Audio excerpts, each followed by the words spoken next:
So, hi everyone, and welcome to this very special webinar hosted by Dr. Bindu Babu and Dr.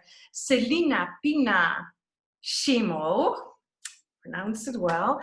Welcome everyone, and we hope this is going to be a very inspiring webinar because also it is very much focused on mental health, and that is I believe one of the issues that next to the virus is one of the main issues that we will be, one of the major challenges we will be facing. So the only one thing that I'm going to ask each and every one is, do you agree that we are going to record it and post it on YouTube? Okay, well, thank you. Okay, ladies, the floor is yours. Hello, hello everybody. Hi ladies. I'm glad that everybody got the time today to come join us on this wonderful webinar with Female Wave of Change. I'm very proud of our organization and I'm proud to be part of this. Me and Dr. Shemo sat down and thought what would be the most appropriate conversation and education of whatever we can with the wisdom we have to give to you all during this time of quarantine. And the pandemic and this virus, this invisible, warrior that's out there, that's reaching out to so many and in different waves in each country, is affected in different manners with different protocols, different aspects of trying to do preventative work. Like I am from New York. We have, in the United States, out of all the infection, our state alone is just 50% of death rate. So I at least know I can hand off 10 people that I know that has passed or their loved ones have passed. And it's a horrific time for all of us. And Dr. Shimo and I were discussing on what we can present today. And we thought Journey Through Uncertainty to Hope would be one of the most profound aspects that you can take away from us today. And that is how to deal with our emotions during this quarantine, during this pandemic, during this time where we are faced with challenges that we never thought would be a challenge, from faces of death, loss, and hurt to faces of just family life or responsibilities with business or work. So even being alone, many people are in quarantine and they're alone. Many people do have families, but yet would rather be alone. So you have all sorts of aspects and emotions that many of us cannot relate with each other. At the same time, we can. So a little bit about myself is I am a medical physician and I did go into holistic as well. And I'm a doctorate in natural medicine. I did my PhD in integrative medicine. I am an expert of narcissistic, toxic, abusive relationships. I'm a global goodwill ambassador. I'm also a global peace chain ambassador. And I dedicate a lot of my time towards humanitarian work, as well as political work here in New York, trying to help women and empower women, and I'm proud to be here. Dr. Celina, would you like to say a little bit about yourself? Hi, how are you? It's so nice to be amongst everyone. I'm here in Massachusetts, and I am in Massachusetts on a wonderful island where we have very low numbers, and I feel kind of like I'm living probably in somewhat of a utopia, but when I open my eyes wide, I'm still very much part of what's going on in the world. So I just wanted to say that I'm a woman who's experienced exposures, and I've embraced many challenges in my path to life's lessons. So I'm not unscathed by what's going on here and experienced it in a different way, which is written in my book that I've written a couple of years ago. I'm a founder and CEO of a mental health clinic that's been in practice for 30 years. I'm a trauma specialist, so I work a lot with sexual abuse, trauma. I'm known in the United States, and my family's from the Cape Verde Islands, West Africa, as the ambassador of emotional health, because that's what I profess to do, is work towards creating a better balance, removing those fragmentations so we can create a balance in what I call oneness. My passion is in healing hearts, empowering voices of those who suffer in silence. So that's what I gravitate towards. I gravitate towards those who are suffering in silence. And for some reason, I think those numbers have increased substantially through this pandemic. I also feel I'm blessed with a heart filled with love. And I radiate that everywhere I go, and I want to channel that to you and radiate it towards you so that we can share love in every place that you come from and you go to. Do you want me to begin in terms of Dr. Babu? Yeah, I mean, we're going to bring up, our first concept was accepting our reality of what the pandemic is, which we said, and we were talking about honoring our emotions. Dr. Shimon, you want to talk about fears and channeling? You're definitely, yeah. So I thought I would begin with this. So in these times of uncertainties, we are faced with many perplexities, right? Things that we've never ever thought that we would be faced with in our lives, at least not in my lifetime. These times have created a need for many emotional shifts in our consciousness, but it's important that we understand that even though there's these many shifts being made, and I know that I tend to want to be as positive as possible, but we know that this pandemic is taking all of us to a different level. There's times when I know that I wake up in the morning and I'm usually very happy and very ready to go, and I'm looking at what do I do today? Where am I going today? It kind of gives me a little bit of a depressed feeling, and then I move into another shift, and I shift again. But we have to understand is that this cannot control who we are. We cannot allow this to control who we are. So we need to know how to channel those shifts. We need to know how to move them forward, to move them through where it is trying to take us, especially if it's places that we're not usually going towards. The other thing it kind of does too is it brings about a lot of fragmentations. My book is 5 Keys to Emotional Oneness, the Emotional Detox System. And it talks about oneness, and it talks about fragmentations, because what gets us is our fragmentations, because that's insecurities, right? That's all those pieces that are not connected together. So we have to know that we have to connect those pieces, especially during this time, so we can make those shifts and channel those shifts. So during these shifts, there are many times when we feel our body, mind, and spirit being invaded, right? Kind of feel like, we're experiencing something that many of us have never experienced before. And that we are the owners. We are our owners. We own ourselves, and we make the decisions to what can invade us, what can toxify us, and it embellishes our body, mind, and spirit. So we have to really be alert and in tune to that. And this is a great time. We're all in. I know that Dr. Babu. Is it Babu? Babu, yeah. Okay, Dr. Babu is going to talk about some mindfulness later on, and we're all moving into that direction. So in some of what we're going to be doing, and what we're doing is trying to get ourselves in control, right? We're trying to find control, because sometimes we wake up or we go to sleep or we walk around or we try to figure out our day, we work on a project, we do a presentation, and we're not sure how much connectedness we have right now. What's the control we have? What's the control? So we have to be able to, mindfulness is becoming very, very important right now, that we understand our body sensations. We understand how to bring ourselves to another level of consciousness. But Dr. Babu will talk about that. So my perceptions on how to process of the uncertainty and transitions and channel fears. So we want to talk about the fears, okay? So I thought, well, my process is to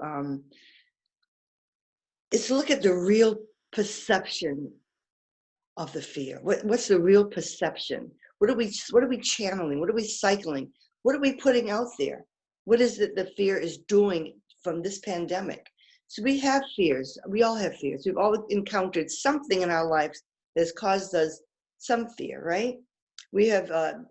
I was an older mother, and I had my newborn baby girl, Chantal, and I was so fearful of leaving her alone that I probably made her crazy, because but it was a situational, temporary type of fear. So it goes and it comes. But this pandemic has stayed with us much too long. and it continues to increase, as Dr. Badu mentioned earlier. Now it's attacking the innocent children. I think it was a little baby that died in New York, wasn't it, Miss Dr. Babu? Yeah. So it's causing this type of fear. So I thought that as I go through this process of the journeying through the uncertainty to hope in my 5 stages, and it won't take very long, is that you think about what you would include in that stage.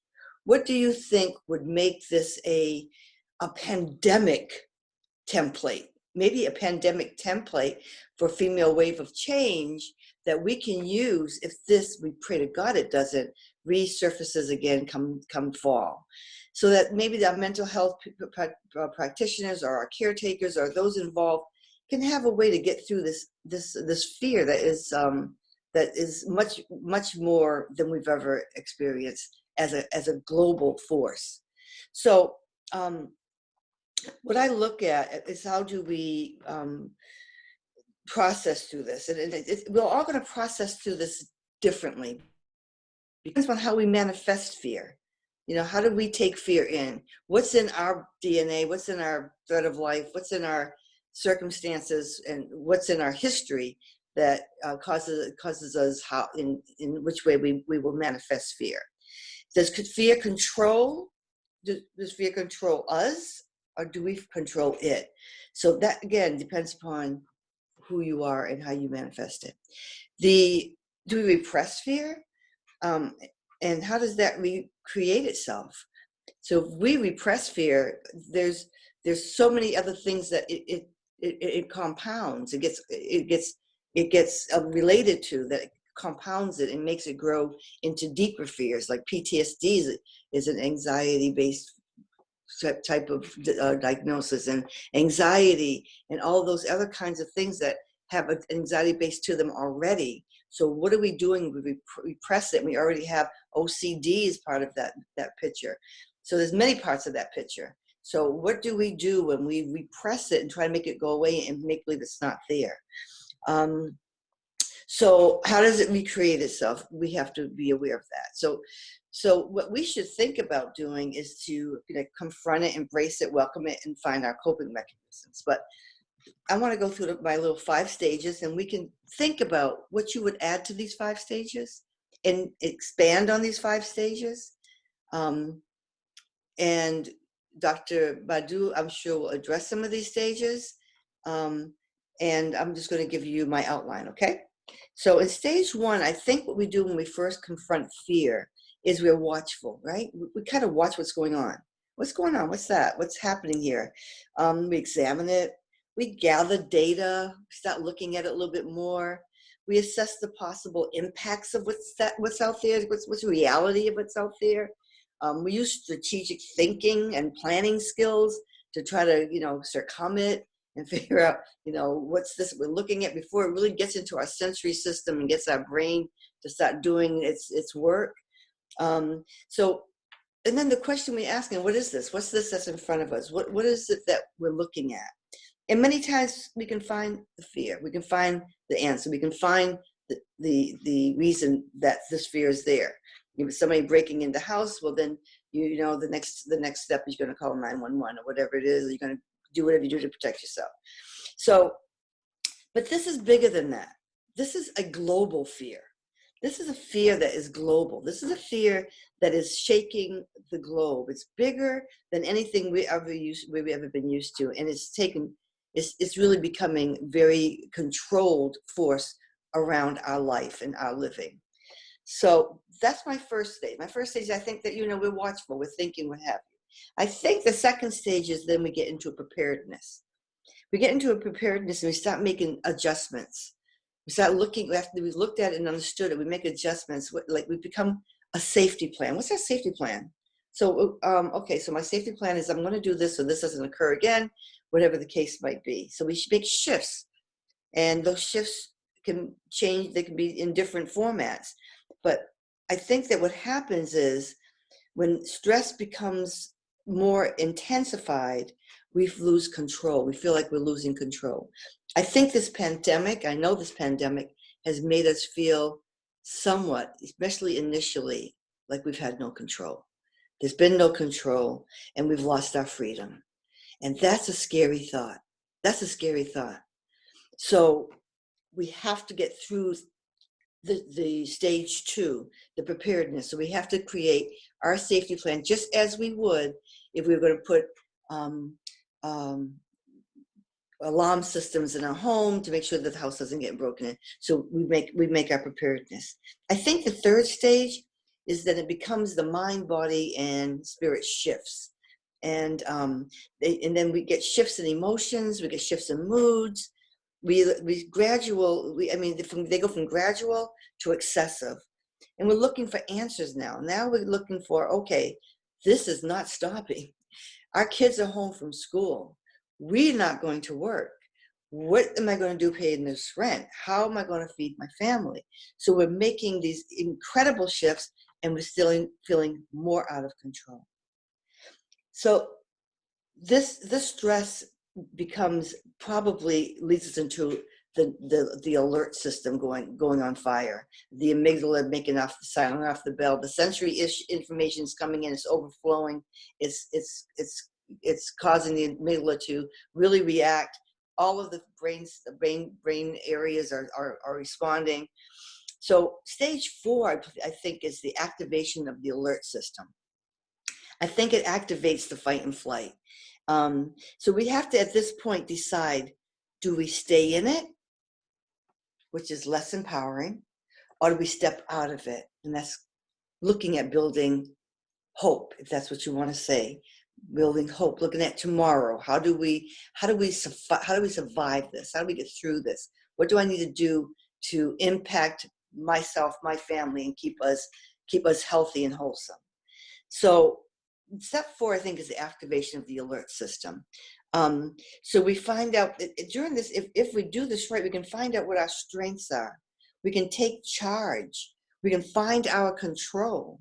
We can create our shifting plan. We can move forward. We can begin our safety together plan.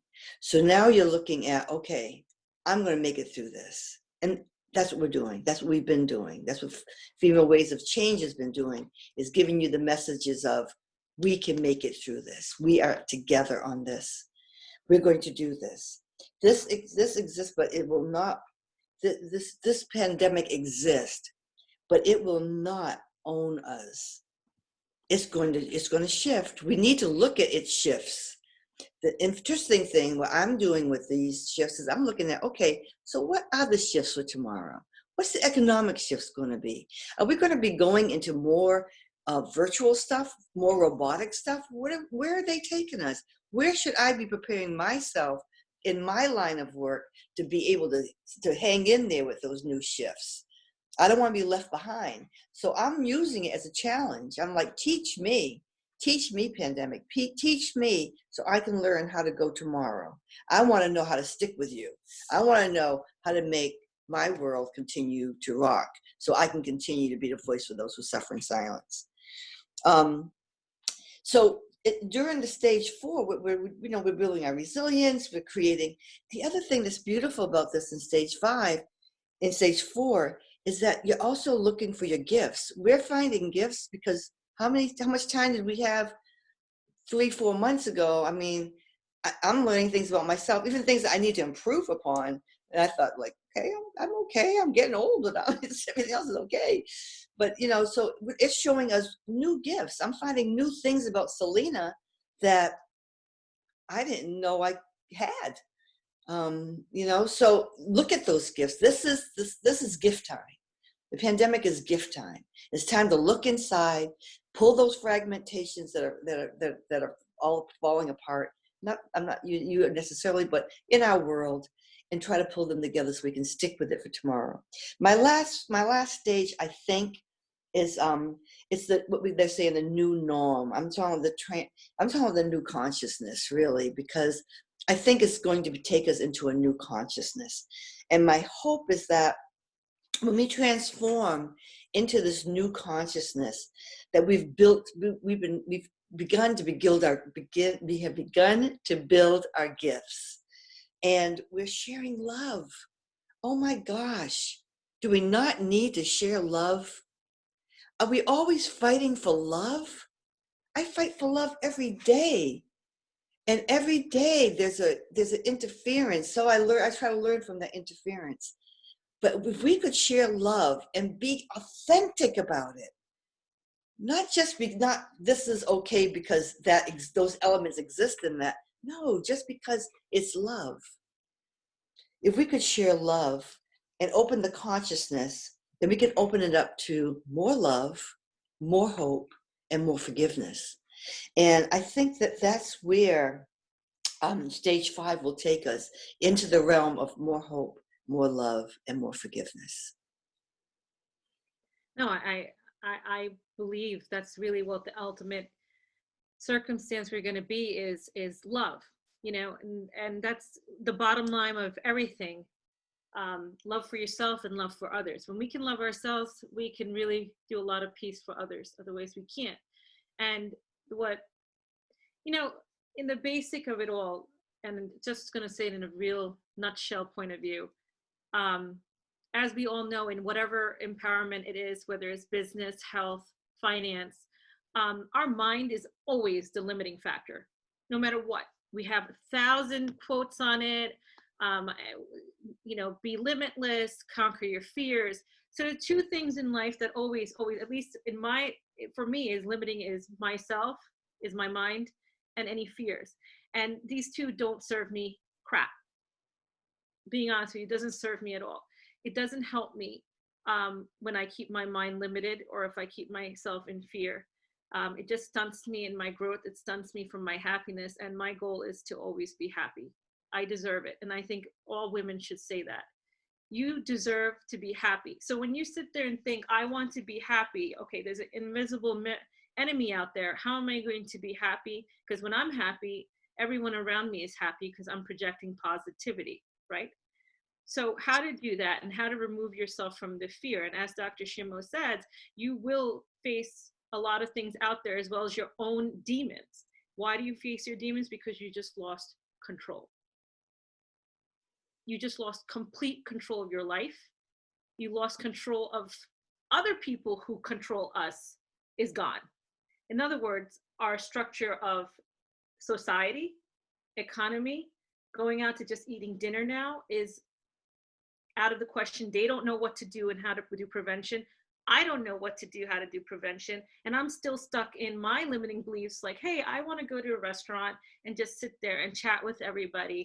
I am fed up of it. And that's where we've come to, right? We're in day 60 something, at least here in New York. Now it's looking like we're not opening up to June 6th. And we're in phases where, hey, the first thing is construction. I'm not a construction worker, so this means it's going to be August, God forbid. And we're all sitting there in the same thought of fear. Hey, that's not going to stop me. As Dr. Shemo said, these are the times to find your gifts. Find your gifts. The reality is this is what's going on. You must accept it. You can't sit there in your fear of, oh my God, what am I going to do? Because it doesn't really serve you. It doesn't. It's just the way life is. It's just the way human beings are. If it did, that's why we have leaders and followers, right? It's usually when we're stunted that we can't progress. So this is not only just business, we're also talking about health and what you're dealing with, you're facing health, right? So your health is your mindset. And there's a whole science behind it called epigenetics, how our mindset is our healing of our body. The same thing as the placebo effect. If many of people don't know what the placebo effect is, if I put 5 people on a sugar pill and 5 people on a blood pressure pill, and I tell the people on the sugar pill they're on blood pressure pill, guess what? Their pressure is pretty maintained somehow, miraculously. And I've spoken at so many scientific conferences and nobody can answer me why. Because nobody wants to bring the concept of mindfulness in there. The mental ability that, hey, you have a possibility of healing yourself with your mind. No one wants to bring that because God forbid, what would the pharmaceutical companies do? What would all the scientists do? There's so much backlash, right? It's called an economy, but let's go back to human being and what power we have. And that is controlling our mind. So my first thing is recognize your fear. Just like Dr. Shemo said, recognize your fear, understand you are having a pandemic, understand people are facing hurts and pains that are outside besides just healthcare reasons, just our own personal thing. I'm telling you right now, I want to get my hair done. I do. I'm having the gray. I don't do this on myself. It's upsetting me and it hurts me and it bothers me and I'm recognizing it. Does that mean I don't have gratitude to what's going on, that I'm safe and my society is keeping me safe and there's people passing away? I have 100% gratitude. Please, if I can do anything to help anyone, I would. Doesn't mean that this doesn't bother me, right? It bothers me. So face what we're feeling. I gotta make myself go to the store and buy a box of hair dye and figure it out and move past it. That's it. I gotta move past it. And I have to be more self-reliant. So these are the things, as you put a plan, what are the things you should write down? What are the things bothering me? Okay, what is the best way of me solving this? And let me move past this the best way I can, because I need to do what's better for me in a preventive manner. I need to do what's better for me as a citizen of society. And I need to do a betterment for the people who love me and surround me, because if I'm very cranky and irritated and in my self-wallow that there's a virus out there, I'm not really helping myself or anyone else. So these are choices and decisions that everyone has to make, and that's discipline. And unfortunately, there's no easy pill behind this. There just isn't. So this is one thing that's very empowering, is that bottom line, you're in control. You are in control. No matter what invisible person is out there, or virus is out there, or people, society out there, no one can tell me what I can do and how I feel. Only I have the power of me. So if that's a struggle, let's make a list and let's figure out don't think of it as silly. Don't look at it as guilt. We were going to discuss guilt. Don't feel like you're stuck. Let's get past being stuck, because technically you are stuck. The reality is you are. You can't step out to restaurants. Well, I can't. I can't get my hair done. I can't go out with my kids. I'm afraid of taking my kids out because I don't know what's going on out there. So you are stuck. That's the reality. There's no miracle that anyone's going to say you're not. So we kind of have to come to acceptance. A lot of hardcore, this is it kind of movement, and come to the point of, let's not feel guilty. Let's not feel we're stuck in a situation. Let's try to move past all these things and make the best we can, whether it's health, business, family life, finance. There's people who've lost jobs. How can I make myself be productive to make money somehow? Like go online, look and discover things. Even the gifts that are coming. If you're a person who used to love to paint, maybe you could put, and you start painting and you feel like this is something cute, eBay it. Do something that you can find that's productive on the side. It doesn't mean that's going to be your lifelong career, but it keeps you occupied. It keeps your mind from not wandering. It keeps you happy because you feel like you're fulfilling something during this time. It keeps you being productive still as a woman and as an entrepreneur. You will move forward and keep going. And that is my biggest advice from everything of what comes your way.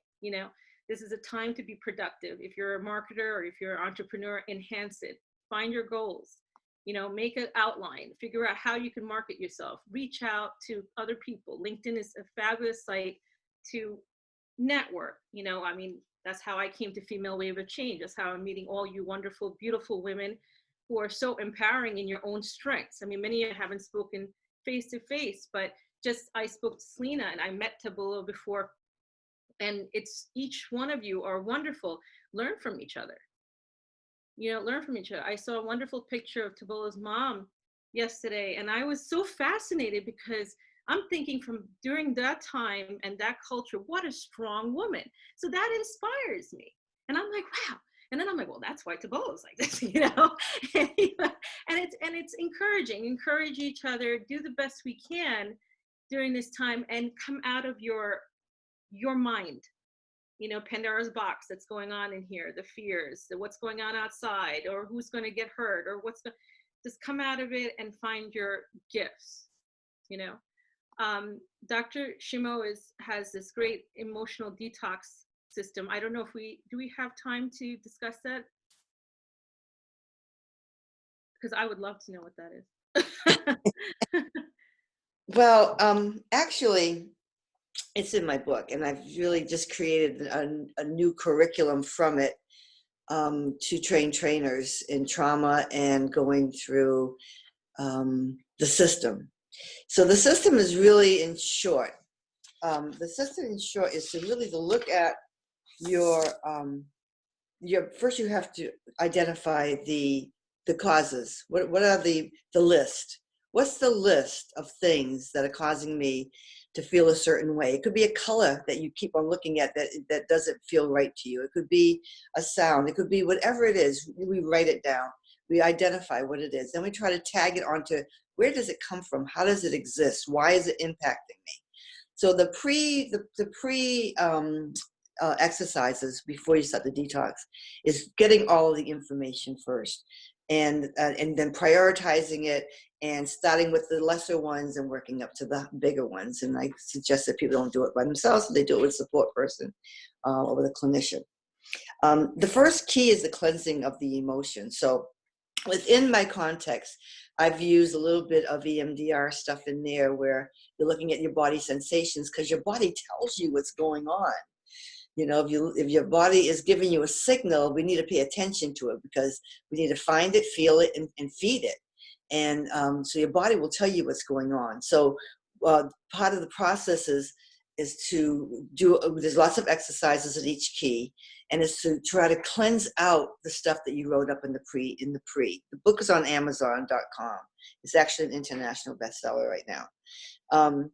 Then the second key is the restoration key. Did I just plug myself right there? Oh, there's the restoration key. The restoration key is the healing key, because now once we've unloaded all this stuff, and this is a slow process. This is not like a 521-day detox. This is for as long as you need to be doing, getting through piece by piece, little by little. So the second key is the restoration key, and that's the key for healing and forgiveness. So once you get through all of that stuff, you have to start healing. You have to start replacing. You have to start replenishing. You have to start renewing. You have to start refining and refining. And you have to forgive. And you have to forgive yourself, because through the process of being whatever the crisis or the situation may have been, and it was your involvement, we tend to blame ourselves. And in my book, as Dr. Babu said, we're going to Babu. I'm sorry. Okay. Babu says we're going to talk about guilt, and guilt is in my book. I created this platform in my book, which I thought was going to be the name of my books. I had a dream about block, stop, and flatline, which is kind of like flight, fright, and freeze in a different way. But it's block, stop, and flatline, and I call those the emotional feeders. No, those are the emotional behaviors.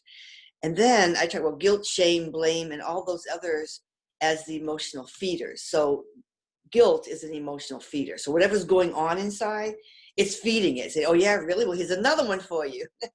Look at this. Remember when this? Here's a picture of it. Look at this one. Remember when you did this?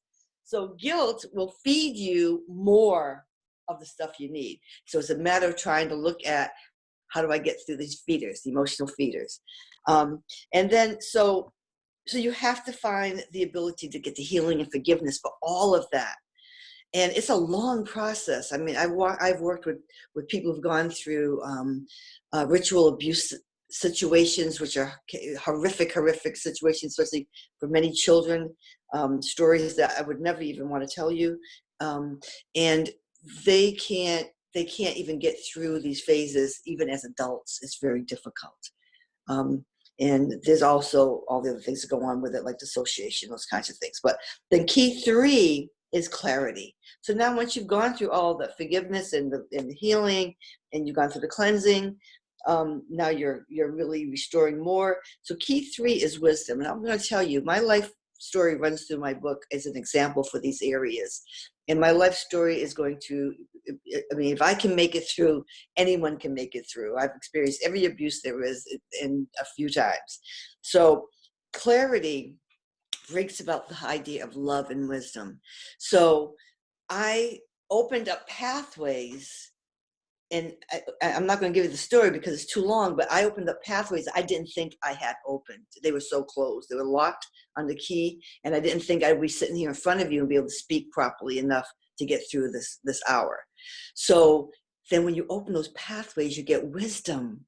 When you can love, you can get wisdom, you get feedback, you open pathways, you begin to feel different and understand different and receive different. And it's a much more peaceful place to live and be. And whatever it is, it is. Whatever happens in this pandemic, it happens. But I'm going to take care of those places for me and for mine. The fourth key is rejuvenation, and I call that the rebirthing key. So I have a whole passage in there that I've written, another program I've written, I included it in this. It's called Bridging Passions with Mishaps. Because those mishaps, those oopses, those abuses, or those things that we acknowledge and we experience back there that weren't so nice and healthy or good, were gifted. They all came with a gift, and we have to open up the package and look inside and find the gift. There's a gift in each one of them. And when you find the gift, you're going to rejuvenate yourself. And once you can get through that rejuvenation, you can get through transformation, acceptance, and there is nothing else left to do but keep working on it. And it's so much easier after. Not to say that I don't still have some things I hold back. And We all do. we all do. We all do. We all do. So that's the 5 keys. Before we're going to do a little meditation. Basically, we understood love and forgiveness is really important. It's not just forgiveness of others, it's forgiveness of ourselves, and learning how to love ourselves. I mean, to me, self-love is like a cup that's inside you, and it should be full, but it should be overflowing, because when it's overflowing is when you can give to others. If your cup is half full, you're not looking to give, you're looking to receive. You need something to fill it inside you. No matter how much you try to convince otherwise, it's just not. Subconsciously, you will always seek for something to fill your void. So you have to learn to fill yourself first. So first, love yourself, then you can love others. You can bring positivity towards others, especially during this pandemic, because everyone is suffering in one way or one form. So we all have to learn to be compassionate, but learning is through us first. You can give. There was a question on insomnia. In some instances, so are their children. What advice can you give to people who are experiencing this? I'm telling you, even myself, and I meditate, I'm having insomnia. It's very tough during this time, because even though we are combating our fears, it's a process, right? It's a process. It's not wake up in the morning and I'm still sitting here with gray hair, right? It's been 62 days. So it's coming to that point where, hey, I need to do these things and come to your peace. Meditation really helps a lot, because meditation connects to your inner core and your inner being and infinite wisdom and consciousness. There's no doubt that little voice inside that we don't listen to becomes stronger. And that's going to be your strength for yourself, between you and your connection to the universe. So meditation is important, even with children. Like, it was Mother's Day yesterday, and I said, okay, we're doing a 7-minute meditation. And I heard, oh, I don't want to do it. What do you want? And I was like, no, come on, they sat down. And my 2 oldest, who didn't initially, kind of grumbled. They're the ones who were like, oh, it's over. And just because they understand it's the peace. And it's kind of like we all do it inside. We grumble like, oh, that 10 minutes I can be doing something else, or I have to cook, or I have to do this, or I have this phone call. And we know it's not a waste of time, because we always feel good after, but make it a point. Again, it's about discipline.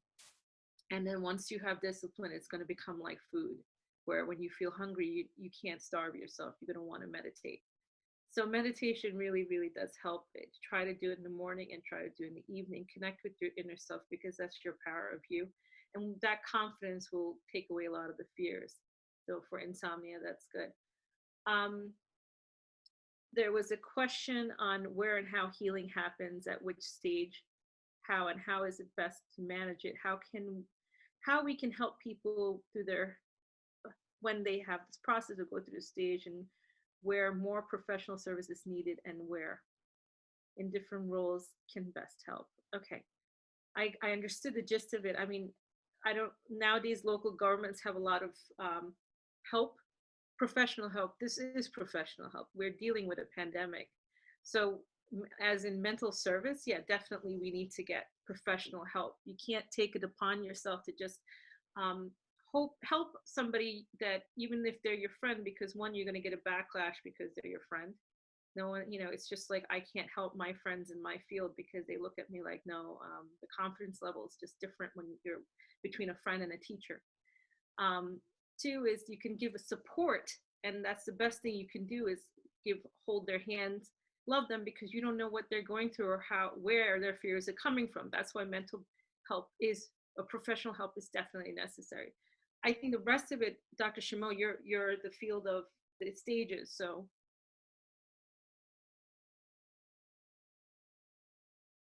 Just mute. Okay. Okay, so I think that I'm sorry? No, I was saying, like, how does a person, like you said, you were talking about stages, so how does a person Right. kind of process in a safe manner? I think that are we now creating even more fear and stress if we define this fear as global fear? Something bigger than we ever experienced, if I understand correctly, is global fear, but the perception and how we manage it is individual. Do we identify this global fear? How do we understand it individually? Good question. So the reason why I say we have to be aware of it is because it impacts us. It impacts our unconsciousness. Whether we want to identify, we do have to do it within our own process. Absolutely. But it is a trauma. The pandemic is causing trauma. Yep. I get calls all day long, every day, people who have come back to stuff that happened to them 20, 10, 15 years ago. And now it's enhanced. It's impacting them even more. They thought they'd forgotten about it, or they worked through it. But this fear has come back. It's like a bear just came through their door and started shaking them up again, and they don't know how to put it all together. So this bear that's out there is causing a greater impact on us, our unconsciousness, and it's traumatizing us. So we definitely need to look at the impact of that and what it's bringing forward for us, and then we need to deal with it in our way.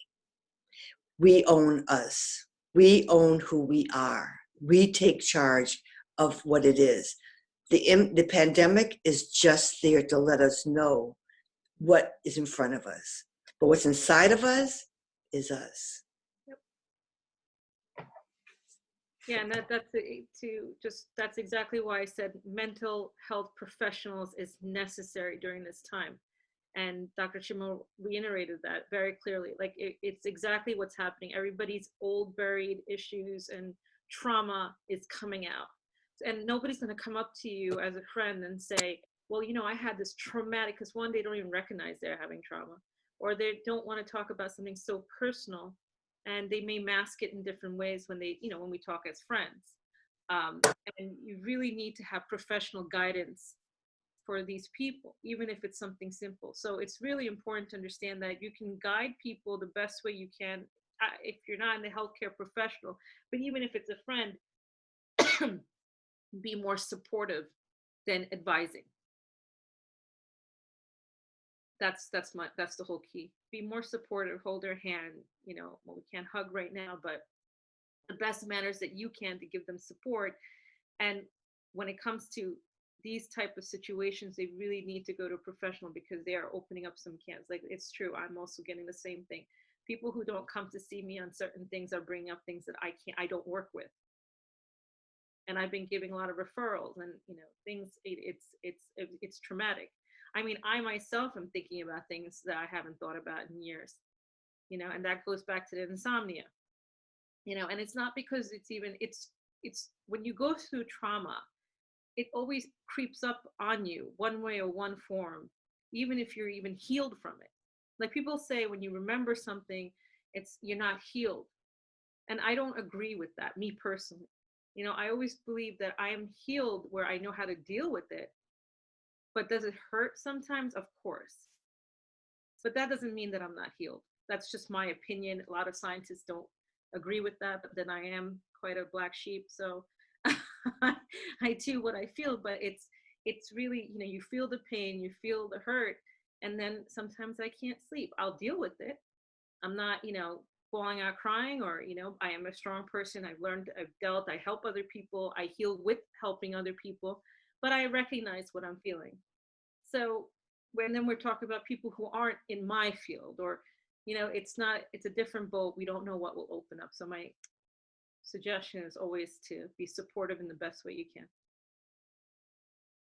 Just a quick note is that the other thing I've run into is people who have had like strong parents who have been there for them throughout their whole life, and they're the strength, they're the force. And when that parent right now is breaking down and is in fear and having problems, the child is responding in anger, or the adult child. This is because, but you're my strength. You're my, what are you doing? You can't do that. You can't get weak right now. This is when I need you. And they're getting mad at the parent, but they're not identifying that is the reason why they're getting angry at the parents, because you can't break down because I need you. So that's a different curve in terms of how we have to flow through this pandemic. Just a thought. No, you're so right. You're so right. It's a lot of emotions, you know, especially when you see people, you know, a lot of the term unfairness keeps coming up, which many, you know, feel like, why is these people getting sick, or why is my family getting sick, or lost loved ones? And, you know, there's so much emotions that come apart, and of course that brings a lot of other emotions as well. But you know, we have to kind of be grouped together and understand. And it's interesting because I actually mentioned this not too long ago in a chat or something, that, you know, when you walk, at least here in Europe, when you walk into a store now to get your groceries, everyone has this mask on. I mean, that alone is, you know, difficult. And then you see in the eyes, and everyone has the same eyes, the same, you can see their thoughts in their eyes, the same fear, the same, we're with you, each other, but I'm scared to be next to you because I don't want to get it's the same exact frame. I just want to get my stuff and get out of here and be safe. And when you see that and you just kind of observe it, you're like, yeah, we are all in it. And that should be some sort of a strength for you to understand that we are all combating this together, even if we have our individual issues regarding this. Dr. Shimon, anything you wanted to add before we start a meditation? No, I think we're ready for your gift. You're a skip, right? Okay, so I'm going to just get my music out.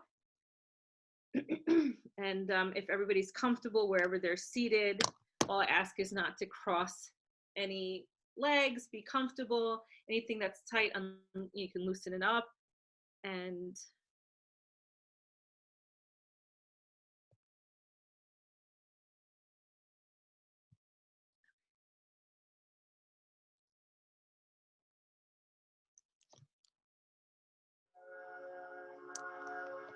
can you hear the music? Is this fine? Okay. Close your eyes and focus on your breathing.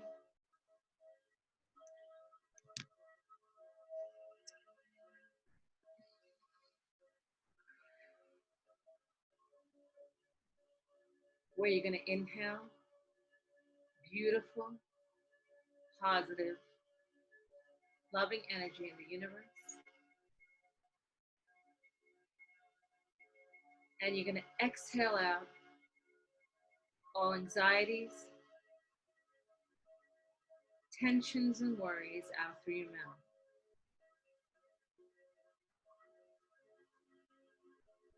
Inhale positive energy through your nose. And exhale out all anxieties, tensions, and worries out through your mouth.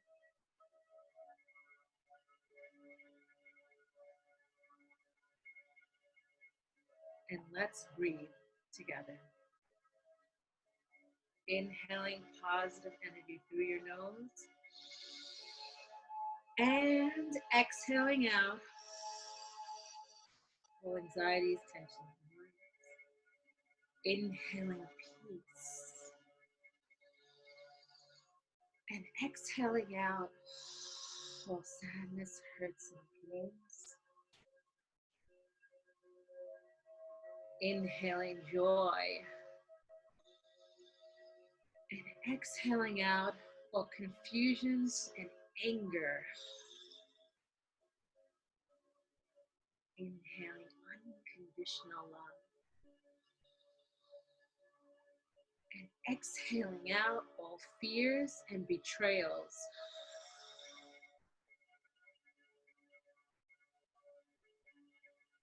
As you continue to breathe in beautiful, positive, loving energy,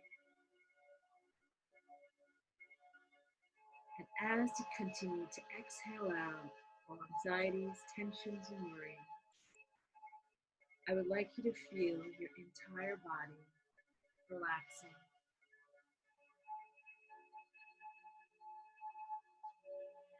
Feel each and every one of your muscles relaxing.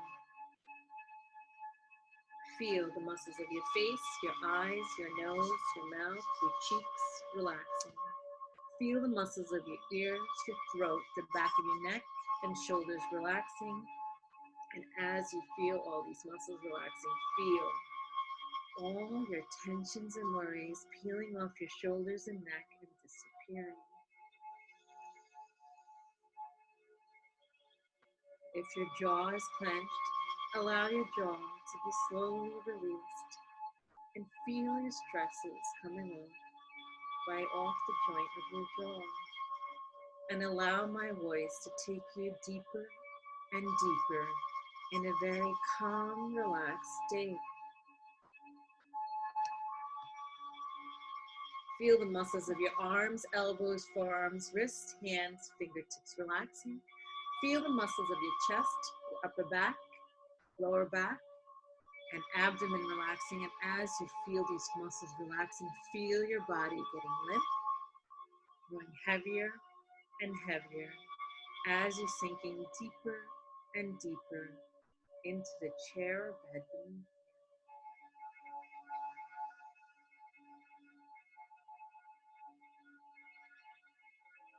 Feel the muscles of your abdomen, hips, pelvis, thighs relaxing.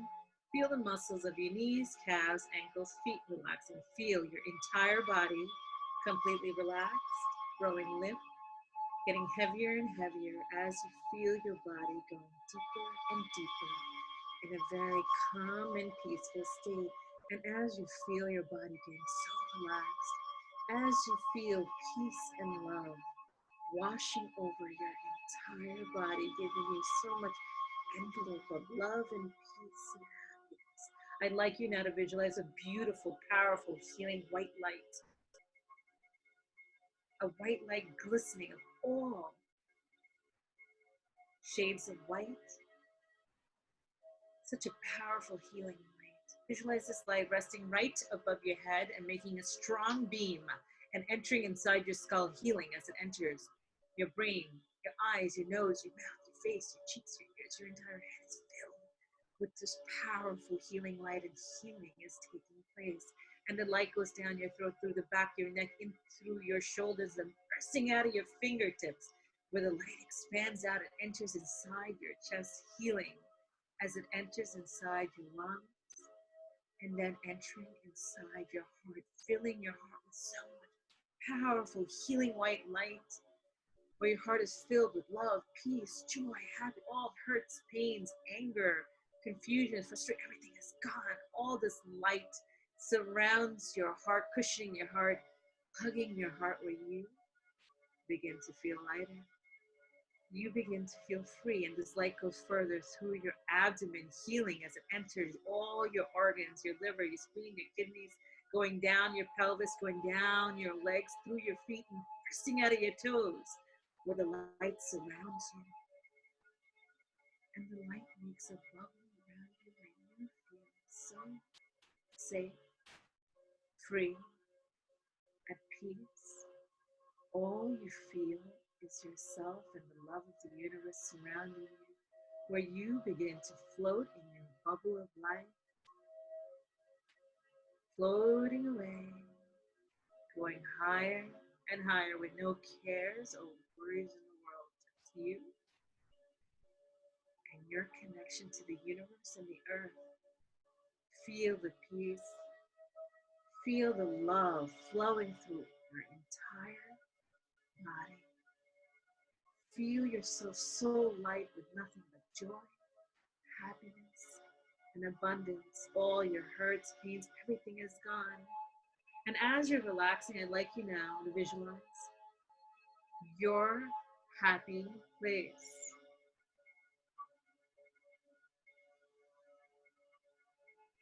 This place can be anywhere. It can be your backyard. It can be your bedroom. It can be a beautiful tropical island with white sand. It can be a garden filled with flowers of all shapes, sizes, and varieties. But this is your place of happiness where you feel safe and comfortable. But to reach this place, you have to first open a big, magnificent diamond door with a golden knob. And to reach that door, you have to first go down a flight of stairs. I'm going to count backwards from 10 to 1. 10 being at the top of the stairs, 1 being at the bottom, and you're going to enter your beautiful place of happiness.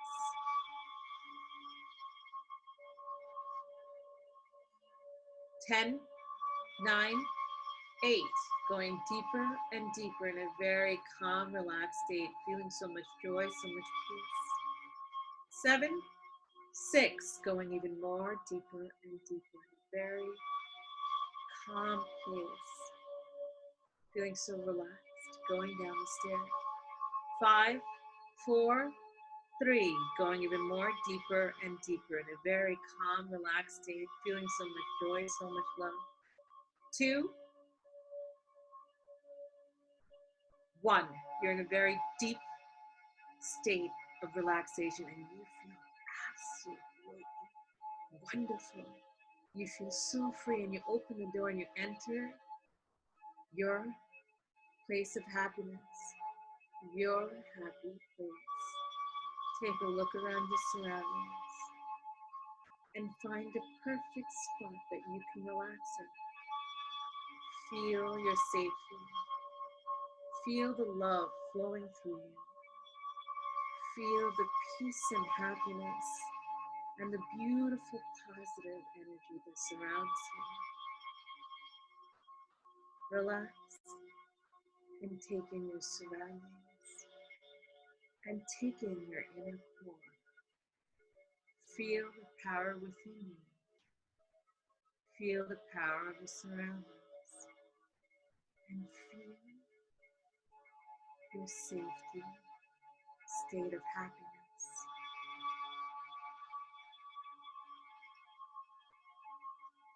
Embrace what's around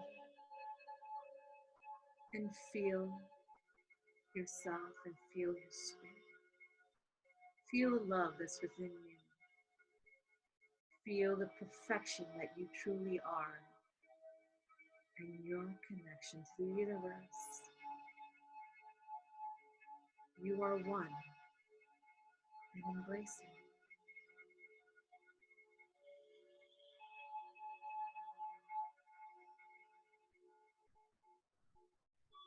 As you're relaxing, as you take in your surroundings, as you take in the feeling that's around you, take in your peace, take in your love, and take in your connection. But now, it's slowly time for you to come back, where I'm counting from 1 to 10, and at 10, you will slowly open your eyes. Whenever you feel the need, you can always come back to your happy place. But now, it's time for you to come back.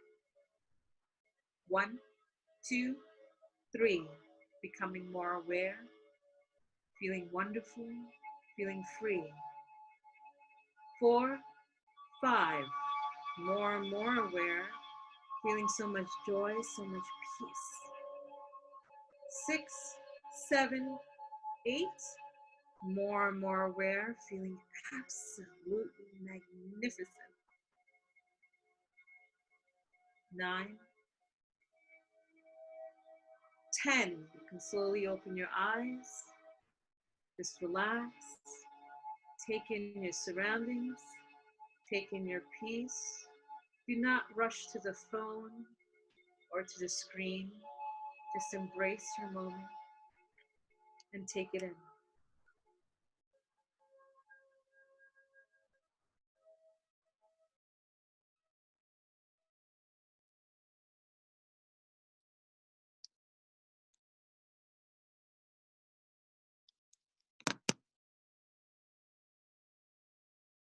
Hi, everybody. I hope everyone was able to connect and kind of relax and feel grounded. Was everybody able to meditate and feel connected at least somewhere? Yes. Good. Well, I hope everyone had a good experience today. Dr. Shemo, anything you would like to add?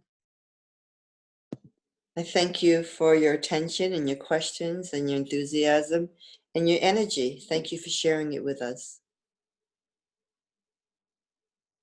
Inga? Well, thank you very much, ladies. It was very inspiring, and I learned a lot again. And you know, I now know there is no easy way out, and it's our decision what to do with this whole situation. So very important. And I love it when you said this pandemic is just there to show what is in front of us and not what is inside of us. I thought that was very strong. Thank you very much, ladies, and thank you for all of you, those watching. And have a wonderful day. Stay safe, stay healthy, and we'll hope to see you soon. Bye-bye. Thank you. Thank you.